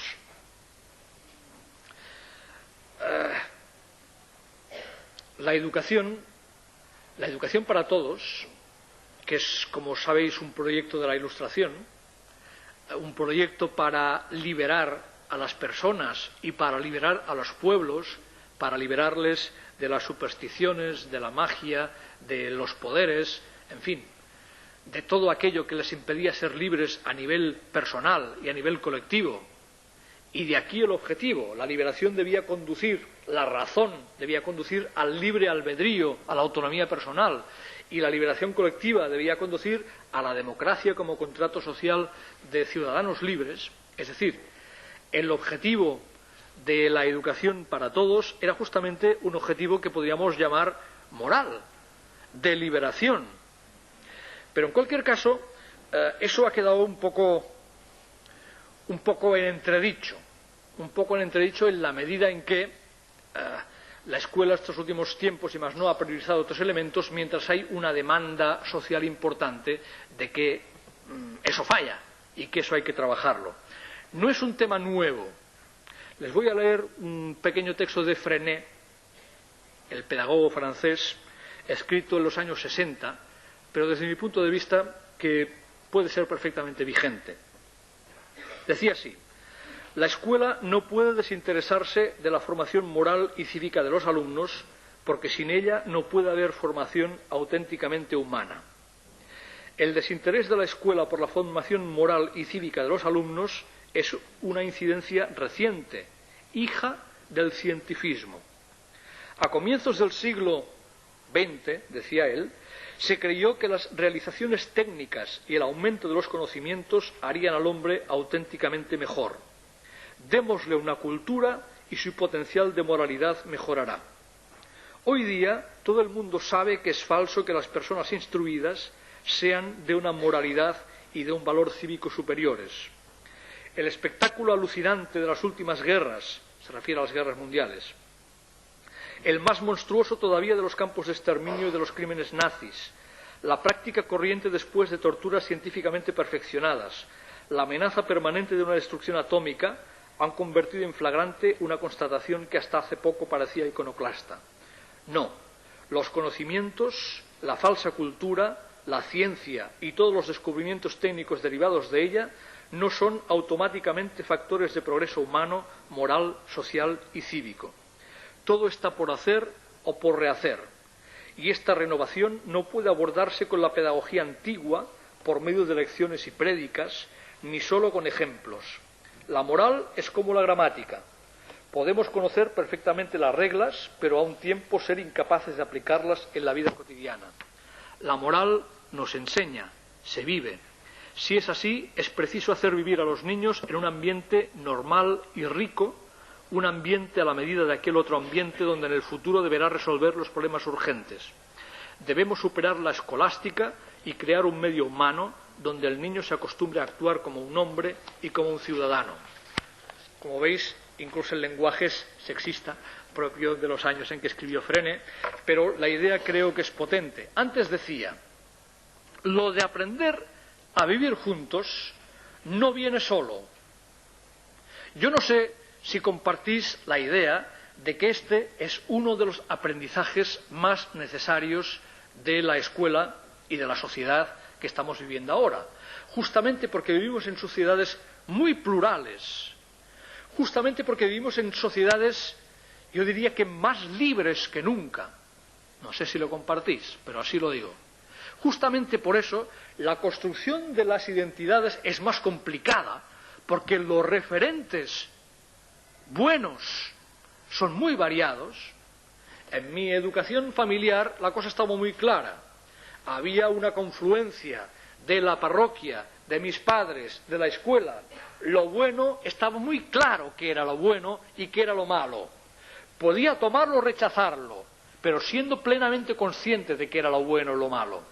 En estos momentos de referencias múltiples, en el campo que quieran, en el campo moral, en el campo de lo que es la familia propiamente dicha, en el campo de lo que es la educación buena, aquí hay pluralidad de referentes. Y esta elección es bastante más complicada en este contexto de libertad y de pluralidad.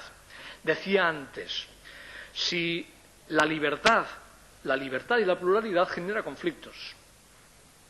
Las sociedades complejas y libres son sociedades conflictivas. Sobre todo si son conflictivas si efectivamente todos somos iguales. Si todos tenemos, digamos así, acceso o podemos compartir elementos de poder. Esto genera conflicto. Un marroquí puesto en Donostia no reivindicará una mezquita. 500 marroquíes a lo mejor sí. ¿Cómo has leído esto por la sociedad de recepción? En general mal. ¿Qué quieren ahora esos? Pues mira, hemos sido tan exitosos en la incorporación que se creen ya que son iguales y reivindican lo que creen justo. Tomémoslo desde la perspectiva del éxito. Bueno, aquí se generan conflictos y los conflictos, decía, hay que gestionarlos, a veces no resolverlos. Aprender a vivir eso. En la escuela hay un montón de conflictos, sobre todo en el patio. Y en el patio, yo me imagino que aquí también, en las instrucciones del Departamento de Educación se dice muy clarito, es tiempo lectivo. Si es tiempo lectivo, bueno, no sé si le llamáis guardias o como le llamáis, pero tal vez deberíamos plantearnos que si es tiempo educativo, deberíamos aprovecharlo. Nos enteramos de bastantes más cosas de nuestros alumnos, de sus relaciones y de los problemas que hay por ahí soterrados, probablemente en el patio, donde es posible el contacto personal, mucho más que en el aula, que en la propia aula. Yo creo que lo del tiempo lectivo, el momento de patio o de cambio, deberíamos plantearlos como un momento extraordinariamente propicio de tutoría, de acompañamiento, de conocimiento, de seguimiento. Y en este sentido, bueno, lo que iba a decir, los conflictos, bien, están. A veces están soterrados y a veces no aparecen. Y a veces aparecen y no sabemos muy bien por qué. Todos han incubado ahí en un tiempo, la mayoría de ellos. Bien, este es un elemento, creo yo, de educación de primera categoría y de función de las escuelas e institutos del siglo XXI en Cataluña y en Euskadi, en este caso, de primer orden. Porque ¿dónde se trabajan los conflictos? Entre iguales o entre no iguales. En la familia, bueno, podéis pensar en vuestras casas, saber lo que ocurre. En la calle, en los pabellones deportivos, pueden trabajarse en todos esos sitios. Y desde luego el tiempo libre y los movimientos organizados de tiempo libre es un momento especialmente propicio. Pero, donde están todos, donde está el 100% de los problemas, la máxima diversidad y, por tanto, la máxima posibilidad de surgencia y de trabajo de los conflictos es en la escuela. Y ahí creo que no deberíamos desaprovechar esa oportunidad de un aprendizaje realmente importante para vivir en las sociedades del siglo XXI. Frené hacía referencia a un elemento que me parece extraordinariamente relevante, y es que la cultura no cura los prejuicios ni cura el racismo. Es más, antes os decía, yo creo que la base del racismo es tan potente porque está en la base de la cultura que he mamado en toda mi escolarización. El desconocimiento de los otros mundos o la inferiorización del otro. Por tanto, el esfuerzo no solo cognitivo, que debo hacer para recolocarme ahí, es importantísimo. Dicho de otra forma, los primeros que debemos trabajar somos los profesionales, porque hemos sido socializados y inculturizados en esta perspectiva occidentalocéntrica o etnocéntrica, que decía Belén, pues de la cultura y el progreso. En este sentido, la idea de que la cultura, incluso la occidental, no cura los prejuicios, ni cura el racismo, ni previene contra el exterminio y el holocausto, creo que es una idea que debemos retomar. Y aquí el cine, para mí, ha sido una ilustración extraordinaria. Yo qué sé, y no solo el cine. Recordarán, yo qué sé, que en, ¿cómo se llamaba aquella obra de teatro? No sé qué, y la doncella de... Bueno, la obra chilena de Ariel Dorfman. Bueno, donde allí se torturaba con música clásica. O en la película de la lista de Schindler, donde antes de pegar un tiro a cualquiera allí, pues se venía de la ópera, por decir algo. Es decir, debemos preguntarnos cómo probablemente el pueblo más culto de Occidente, la Alemania de entreguerras, lleva a través de procesos democráticos a lo que lleva, al exterminio. Es decir, lo que decía Frené, creo que debemos retomarlo. Debemos retomarlo en el sentido de decir, esa cultura occidental, esa cultura ilustrada, esta cultura que funciona sobre todo sobre el parámetro tecnocientífico, esta cultura extraordinaria, cuya producción en el progreso técnico, en la democracia, en los estados de bienestar, ha sido de una potencialidad extraordinaria, tiene una cara oculta. Es esos mismos pueblos, esas mismas personas, esas mismas culturas, pues las que han exterminado, no solo en los campos de exterminio, sino también en África, en Latinoamérica, en Asia, en todas partes. Hay quien dice la única diferencia entre el nazismo y otras formas de genocidio es que el exterminio se hizo en Europa. Cuando se hacía en el Congo exbelga, donde el Leopoldo se cargó a 5 o 6 millones de congoleños, bueno, le dieron un premio por hombre que cooperaba y ayudaba al desarrollo. O ahora leíamos este texto del periódico de Francia de esta ley.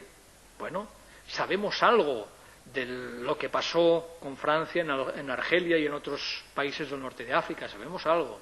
Es para reivindicarlo como fruto de esta superioridad moral de Occidente. Pero creo que lo más relevante de todo eso, hay un librillo que lo tengo citado por ahí, que se llama así, más o menos, Hitler como precursor. Vamos a ver, la idea de que el Holocausto fue un accidente, la idea de que Hitler fue una rareza, pues deberíamos revisarla, porque algunos de los planteamientos de Hitler, yo qué sé, los experimentos genéticos y no genéticos, bueno, no se daban solo en la Alemania nazi, se daban en la Suecia socialdemócrata. La esterilización de discapacitados era una práctica habitual en Occidente de aquellos tiempos. La idea de que la naturaleza es sabia y que la naturaleza, las leyes naturales deben ser aplicadas al campo social, desde mi punto de vista es la idea matriz de Hitler. El darwinismo, en el sentido de decir, si no hay para todos, pues aquí sobreviven los fuertes. Sobreviven los fuertes y a veces pues eso deben eliminar a las partes que no funcionan. Esa es la idea, esa es la ley natural que aplicaba Hitler al campo social. Y entonces, ¿qué decía? ¿Qué dice la cultura judeocristiana? No solo los judíos, ¿Qué dice la cultura judeocristiana? Pues que hay que estar con los débiles, con los pobres, que todos somos iguales. esta ideología es perversa, es anticientífica, es antinatural. Por eso abominamos del vacilo judeocristiano en la medida en que está en contra de estas leyes de la naturaleza. No sé si habéis visto la película Amén, y hace unos cuantos años. A mí es que me dejó muy impresionado. Dos momentos. Lo primero es algo que ya era sabido, pero hasta que lo vi en la pantalla no fui plenamente consciente. Vosotros sabéis que los primeros campos de exterminio no fueron para los judíos, fueron para los discapacitados, fueron para los mutilados de guerra, digamos así. Para eso se crearon los primeros campos de exterminio. Estos solo traen gastos. Viejos, cojos, discapacitados, locos, bueno, detraen unos recursos que pueden ser mucho más útiles para otras cosas. La idea es... Vaya, la dejo ahí. Pero la segunda, hay un momento en esa película en que un militar alemán, tal vez lo recordaréis, va a visitar a su familia y se encuentra allí a los dos chavales que están haciendo los deberes, les traen unos regalos. Y dice, no, primero los deberes antes que el regalo. Y entonces está haciendo matemáticas, el chavalín. No recuerdo textualmente el problema, pero más o menos la formulación del problema era la siguiente. Una residencia para discapacitados, pongamos, cuesta 1.000.000 de euros. No lo decía así. Y un apartamento para un trabajador cuesta 1.000 euros. ¿Cuántos apartamentos para trabajadores podríamos construir con lo que cuesta una residencia para discapacitados? Ese era el problema. Ese era el problema. Es decir, estaba haciendo matemáticas y estaba haciendo un problema, pero el planteamiento del problema inocula de una forma, en fin, no sé cuál es el adjetivo, no me sale, pero desde luego fuerte. ¿Qué quiero decir con eso? Pues que Hitler surge en una situación de crisis, donde no hay para todos. Ya se estamos diciendo, ya lo estamos diciendo. Si todos los chinos quieren vivir como nosotros, eso es imposible. Se va la tierra al garete. No hay para todos. Y entonces, o el remedio es el remedio hitleriano con todos los matices que quieran, las leyes de la naturaleza son inexorables, o si no, aquí hay una recomposición general. Es decir, la reflexión ética de fondo que pasa por dos palabras que no están nada de moda. Una es la interculturalidad, para decirlo rápido, la relación y la negociación con el otro, pero la otra es la responsabilidad. Escuchaba por ahí, creo que en el desayuno. Bien, ahora están surgiendo en los medios de comunicación todas estas historias de los móviles, de los chavalines que graban sus abusos y sus agresiones a quien sea. Bien, los de mi generación ya lo vimos en la Naranja Mecánica, eso, ¿verdad? Y pensábamos que era ciencia ficción. Bien, afortunadamente, entre comillas, no suelen ser extranjeros estos agresores. Y el primer caso que surge en Cataluña, justamente uno de ellos era hijo de profesor, además, para más INRI. Es decir, estamos viendo que esa idea de la gratuidad, de que la satisfacción personal, de que el otro es un objeto y que, por tanto, ¿qué más da dar una patada en el culo al perro que darlo a un pordiosero que está en un cajero automático? Bueno, esa idea de la responsabilidad de las consecuencias de nuestros actos es una idea que deberemos retomar, no sé cómo. En cualquier caso, yo decía anteriormente, hay una demanda social importante de que la educación moral, la educación cívica, la educación ética es necesaria y no se ven más instrumentos potentes que la escuela. No es el único, pero vamos a ver, creo que debemos tener claro que la escuela, que el instituto es un instrumento social. Si la sociedad nos pide a los profesores que utilicemos este instrumento para algo que se ve como importante, como necesario, como grave, como más difícil de trabajar desde otros puntos de vista, deberemos planteárnoslo y debemos hacer algo. Somos servidores sociales y en este sentido esta demanda merece ser atendida. Por otra parte, las formas como hemos trabajado hasta ahora la educación en valores y actitudes, lo decía anteriormente, creo que han sido formas o equivocadas o frágiles en la medida en que han pivotado sobre discursos, sobre textos y en cambio han trabajado poco la vivencia, han trabajado poco el conflicto, han trabajado poco incluso la evaluación diferida. Las escuelas como centros de democracia, como centros de participación, como centros de gestión y resolución de los conflictos, creo que la cosa debe andar por ahí. En este sentido, de una forma así muy rápida, creo que hay excelentes materiales para trabajar la interculturalidad en esta línea de educación en valores. Para decir un par de librillos que seguramente conocerán, creo que los dos que hay publicados del colectivo Amani, el de 1994 y el de 2004, pues son libros excelentes desde mi punto de vista y además muy prácticos para trabajar en esta línea. No son los únicos, pero el libro que también conoceréis, el libro de Xavier Lluch, El Plural, pues es otro libro que creo que nos da herramientas para mañana mismo, si queremos, como profesores, como claustro, pero también con nuestros alumnos, para trabajar todos estos elementos. La segunda línea que les decía que me parecía que se podía trabajar, ¿cómo andamos? Lo digo así de rápido y así tenemos 10 minutos para comentar lo que quieran. Creo que plantearnos cómo podemos hacer mejor educación de más calidad, con los instrumentos organizativos y metodológicos que tenemos, creo que es también otra manera de trabajar la educación intercultural. Desde luego, los documentos institucionales pueden ser documentos absolutamente burocráticos, que no sirvan para nada, pero también pueden ser elementos que propicien este debate, que propicien otra cosa personal. El primer claustro a que asistí a mi vida, la primera escuela donde fui a trabajar, el primer claustro, me encontré sobre la mesa, era una escuela pública, pero una escuela que tenía un nombre, y en este primer claustro vi que aquello era distinto. Tenía sobre la mesa un articulillo de Frenet. En el primer claustro de mi primera escuela se habló de Frenet.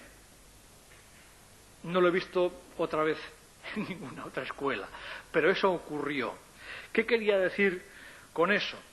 Creo que es necesario que las escuelas volvamos a hablar de pedagogía y volvamos a hablar de educación y volvamos a hablar de nuestro trabajo y no solo pues de elementos organizativos o del comedor escolar o del asesor que va a venir la semana que viene.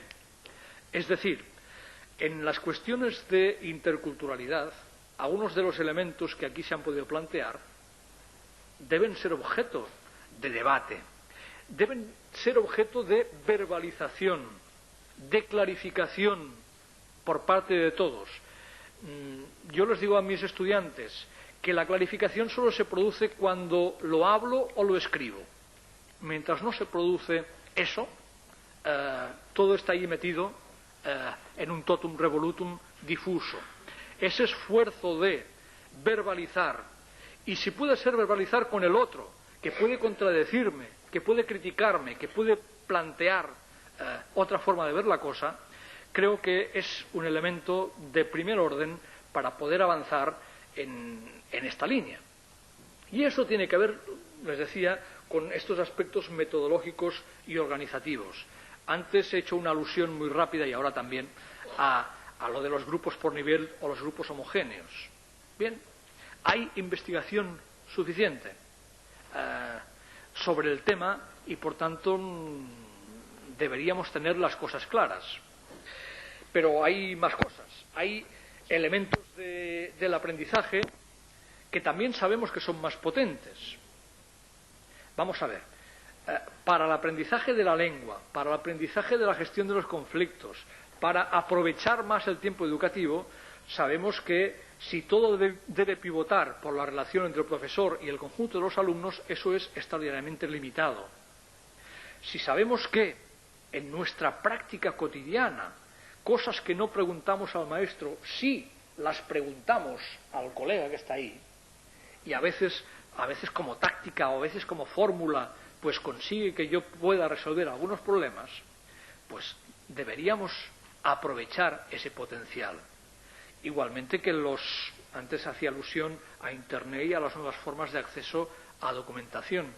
Yo no sé el uso que hacéis por ahí, pero en Cataluña, desde luego, es un uso muy escaso en este sentido de las herramientas y de las potencialidades que tenemos. En fin, elementos de tipo pedagógico y didáctico, pues los hay en abundancia, y también hay materiales suficientes. Incluso hay un libro antiguo que tiene unos años, de María Luisa Hausi, sobre esos temas, donde ahí creó unas pautas perfectamente válidas para poder trabajar desde este punto de vista los elementos más pedagógicos. Y el tercero, les decía, era el trabajar más los aspectos culturales, los aspectos más de contenidos. La idea, para decirlo muy rápido, es que todas las áreas deben revisarse. Todas las áreas pueden incorporar una cultura mejor, más potente, más representativa, más justa. Tomad la que queráis. La educación física y las matemáticas. Antes he puesto un ejemplo de un problema de matemáticas. Las más expresivas, desde luego, son muy fáciles. Vamos a ver, en el campo del arte, de la música, en el campo de la educación física, todas las áreas expresivas, es tan fácil colocar ahí esta diversidad. Vamos a ver, no hay que, lo digo así también de forma muy simple, no debemos tener la pretensión de introducir las otras culturas o explicar las otras culturas. Fuera eso. Si las tenemos ahí, debemos dar la palabra a la gente que tenemos ahí. La cultura la llevan consigo y la cultura es lo que viven las gentes que tenemos ahí. Sí que podemos introducir elementos, pero con mucho cuidado, porque los fosilizamos. La cultura vivida de nuestros alumnos incluso vascos. No todos los niños les han cantado las mismas canciones para dormirse cuando eran pequeños. Seguro. En Donostia y en Eibar no cantarían las mismas canciones, digo yo, no lo sé. A lo mejor en el mismo bloque de pisos. Es decir, aquello de partir de los conocimientos previos, de las experiencias previas, si nos creemos eso, ya tenemos la interculturalidad metida ahí. No hay que hacer inventos. Sí que podemos trabajar después por Internet o como sea, otras aproximaciones. Sí que podemos incorporar a través de la biblioteca o de la discoteca elementos para trabajar esa diversidad. En cualquier caso, la idea matriz sería esa. El currículum no es una cosa solo de los valores, no es una cosa solo de las actitudes, es una cosa también de la cultura que se transmite y de esta evaluación un poco que hacía antes. ¿Cuál es la idea que saca un alumno que sale de la ESO en relación, pues eso, antes les decía, a los africanos, o en relación a los gitanos, o en relación a los españoles, o en relación a quien sea? ¿Cuál es la idea que saca de la enseñanza que le hemos dado a lo largo de los 6, 9, 10 años, o 14 o 16 que ha estado en este centro educativo? Creo que debería ser posible hacer esta reflexión. Y termino ya diciéndoles, en Francia, el año 2004, se hizo un documento que está colgado por Internet, el informe Telot, donde se planteaba lo que ellos llamaban este zócalo de cultura común. Se decían cosas, desde mi punto de vista, muy interesantes. Para decirlo de forma así, muy rápida, este zócalo lo planteaban, fíjense, debe estar constituido por dos pilares, decía, la lengua francesa y las matemáticas, dos competencias, transversales: el inglés de comunicación internacional y las tecnologías de la información y la comunicación, y por la educación para la vida en común en una sociedad democrática. Es decir, decía, este zócalo común debe tener estos 5 componentes. Algunos son muy disciplinares, como ven, otros son muy poco disciplinares. Bueno, esto en Cahiers Pédagogiques de este último mes se discute sobre este zócalo común. El gobierno catalán ha colgado en su pretendido Pacto Nacional por la Educación lo que ellos llaman un debate curricular, y ha colgado 5 documentos. 5 documentos que tratan: uno del ámbito lingüístico y de comunicación, otro del ámbito social y cultural, otro del ámbito científico y tecnológico, otro del ámbito artístico y otro el ámbito de desarrollo personal. Como 5 elementos que intentan romper las disciplinas clásicas para ver cuál debe ser esa formación mínima común. Y la Fundació Bofill, una entidad privada en Cataluña, también promueve un debate curricular social al margen de las entidades oficiales, donde se plantea justamente así una reflexión sobre cuáles deben ser los saberes fundamentales y las competencias clave que deberían adquirir los jóvenes del país a lo largo de su escolarización, cuál debería ser el núcleo vertebrador y esencial del currículum escolar en Cataluña. Y en estos momentos se está dando un proceso descentralizado pues de discusión de cuál debe ser este núcleo común. Termino. La discusión de esta selección de cultura necesaria para poder vivir con plenitud en el momento histórico y en el lugar donde hemos decidido vivir, creo que forma parte en estos momentos, o dicho de otra forma, es una oportunidad que nos han brindado justamente la llegada de personas de origen extranjero, que algo tan potente y tan idiosincrásico de la educación como es el proyecto de cultura que queremos transmitir, pues hasta ahora tal vez habíamos pensado que eso era cosa de las administraciones, que ya nos dirían qué es lo que debíamos enseñar, y en cambio digamos así, lo hemos situado en el debate público y en algo que puede ser discutido. No sé si tenemos oportunidad. En fin, no sé. Bueno, muchas Ana, tú gracias, decides. Javier, yo creo que está fenomenal.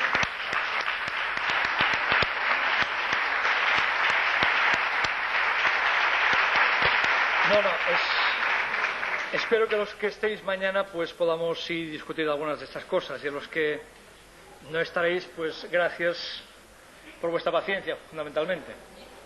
Quería recordaros, por favor,